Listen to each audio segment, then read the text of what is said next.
Good evening and welcome to our discussion on collaboration. I will be talking a little bit about some of the information that is available in our textbook, but I have a lot of additional information coming primarily from the Collaboration Handbook by Tony Buzzio. I highly recommend this book, especially if you're interested in more about collaboration. It has some good templates for both elementary, middle, and high school librarians. It has, quick bullet points on different topics, specifically, how to assess roadblocks in collaboration, how to work around those, how to advocate with teachers and principals and other administration.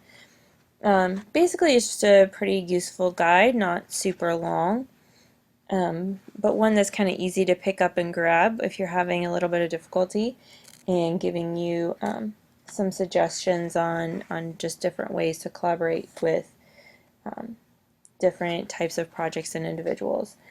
One thing I really like about this book is that it doesn't squirt away from the realities of collaboration, in particular the different challenges that we all face just with having the right amount of time, having the enough chance to interact with different teachers.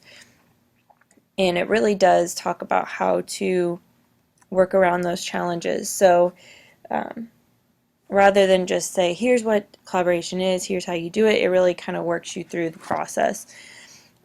So one that I recommend, although of course not one that is required for this course. The book starts off with this continuum of instructional partnership that I want to point out for you. And one of the things I want to make a note of is how this continuum starts with cooperation and then moves through the coordination, collaboration, and data-driven collaboration. But where it starts is cooperation. I think a lot of times we get stuck with the, well, librarians have always collaborated or they have always provided materials. And this chart kind of shows how that basic helpfulness that has always been built into libraries, this cooperative bent, is kind of our baseline. That's where we should be starting, but that's not where we should be ending up. So while we may start with gathering materials or gathering books and gathering resources to work with teachers, what we really want to be doing is moving towards coordinating with teachers, collaborating with teachers, and then getting data that drives that collaboration. So it's really pushing us above and beyond that general helpful vibe of the library that we started and we maybe thought of when we went to the library as kids. And I wanted to kind of touch base on that because that is definitely our baseline for where we want to be. But it's not just a librarian goal.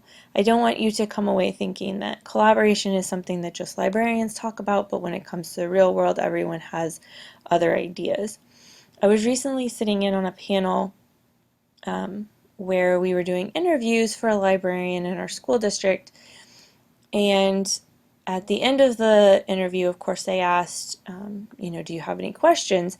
And one of the people we interviewed, rather pointedly, actually asked each of the assistant principals and principals for our middle and high school that were there. There was 4 of them, I think, what they thought was the most important job of the librarian. And each one of them said collaboration, collaboration. And I heard that repeatedly in other interviews that they did as well. They want the library to be a cooperative place, but they wanted it also to be a collaborative place. And that was their primary focus, was looking for a librarian that had that goal set in mind. So I want to just kind of emphasize that and let you know that, because that isn't something, again, that is just coming from the librarian world or just a standard coming from AASL. That is something that principals and other hiring administrators are actually actively looking for. In the collaboration handbook, along with our textbook for the class, there's mention of the library media specialist taxonomy. So I'm sure you're familiar with Bloom's taxonomy and how anything you teach kind of falls along a hierarchy, from the very, very basic to more elaborate and more advanced, and each layer kind of builds one upon another. So of course here we start with no involvement, nothing. Basically, there may be a library, but people don't use it. People don't go into it. People don't require it of things. And then that quickly jumps up into one that's there, one that smoothly operates. Okay, so the books are there. If you go in and look for a book in the catalog, you'll find it on the shelf. It's smoothly operating, but not much is maybe going on. There's not people making requests. Students just go in, check out book, and leave. Basic infrastructure. But one that's necessary if we're going to jump to their next steps. For example, the individual reference assistant. So here again, I would consider this one of the cooperative levels. Somebody asks, hey, I'm looking for a book about frogs, I'm teaching something, what can you find? And that is being answered. The library media specialist might go pull the book for them, they might help them use the computer to find it themselves, but basically just a kind of one-off type of resource. But moving a little bit farther, we have spontaneous interaction and gathering. Maybe that person that you found the frog book for a couple weeks ago sees you at lunch and says, hey, we're getting ready to do a new unit on space. What do you have? What could we get? And the planning goes a little bit farther. And that's kind of where you move into cursory planning, where the planning stages start a little bit earlier. They start before the unit begins. Maybe that's when you realize, hey, we don't have a lot of new space materials, but the public library might. Let me see what I can get for you before you start your unit. Or maybe these are some things that we could order that would be more appropriate for the standards you have coming up. These things don't always have to be just book oriented. It could be something about, hey, have you ever considered using this website? I really had a lot of success with my third graders using Glogster. Maybe that's something you would like to use with your students. And this moves into more of a plan gathering. Hey, what if we sat down on Monday and figured out what we need? Let's go ahead and make sure we have all the resources that we need available in advance. And then our final stages include evangelistic outreach and advocacy.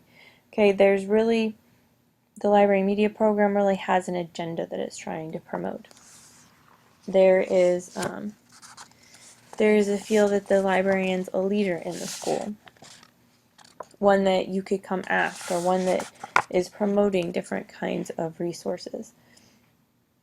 I would think this might be where you would maybe at teacher meetings present a short piece about different things that you're using in the library and kind of promote your services, promote what you can do for teachers.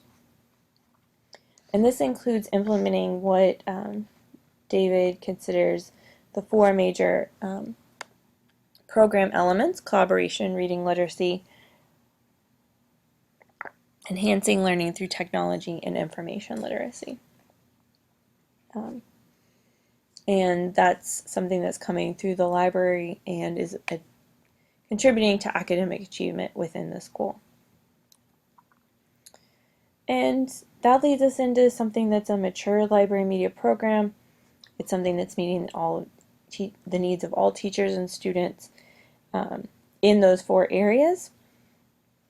And those teachers and students are interacting with those programs. So it's not just that the library has reading literacy programs going on, but that all the teachers and students are integrated into that.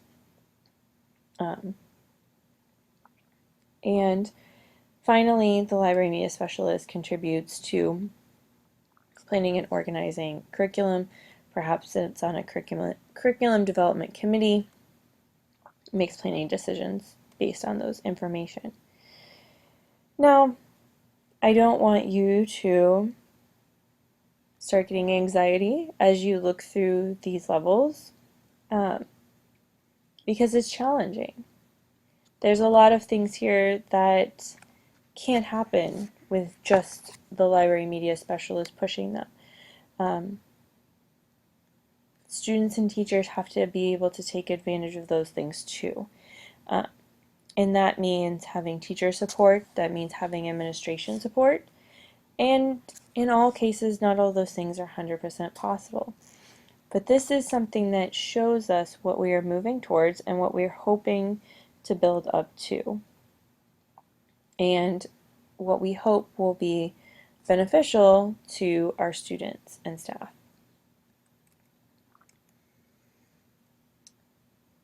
Now, one of the things that is discussed in the collaboration handbook is the concept of data-driven collaboration.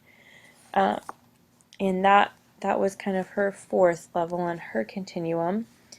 And that was where collaboration, this is just like in teaching, of course. You have to know about your students. You have to know your curriculum in order to successfully teach. And you need data in order to successfully collaborate. So one of my questions for you is just how do you get this information? What do you need to know in order to collaborate successfully with teachers? What do you need to know about your teachers? What do you need to know about your students? And I would like to challenge you to think about how do you make a value-added contribution? When I was doing one of my practicums, when I was going through the MLS program, I remember one of my requirements was I had to do a collaborative lesson plan with a teacher in the school. And the teacher I approached said, great, that's awesome. You know, here's the topic, here's what we're doing, and could you come teach for me at, 9 o'clock on Tuesday for this freshman group? And she handed me all the materials she wanted me to teach. So I felt a little awkward. It wasn't somebody I had known before this. I kind of approached her about, hey, is there something I could help you with to do this collaboration? But I ultimately ended up just teaching her class the way she would have taught it if she hadn't been grading papers in the background. So I want you to think past the what can I do for you to the what can I do with you as you're thinking about collaboration. And what kind of background information do you need to know? And I know that is a little more challenging, but that's where you really provide value in the school beyond just being an additional teacher, but being a specialist. I also want you to think outside the box for collaboration. I highlighted this quote in the Empowering Learners book, and I just wanted to put it out here for us.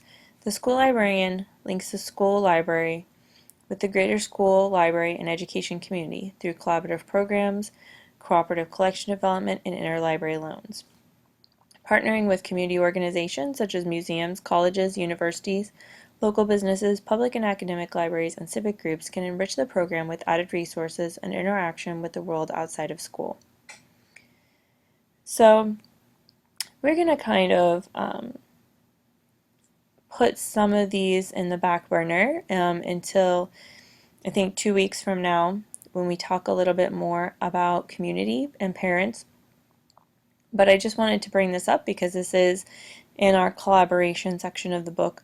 And I really like how this is linking the school, the teachers, through the resources of the whole community and just kind of thinking outside the box for what it means to be a collaborative partner. So this week we're going to be talking a little bit about collaboration. I hope you've had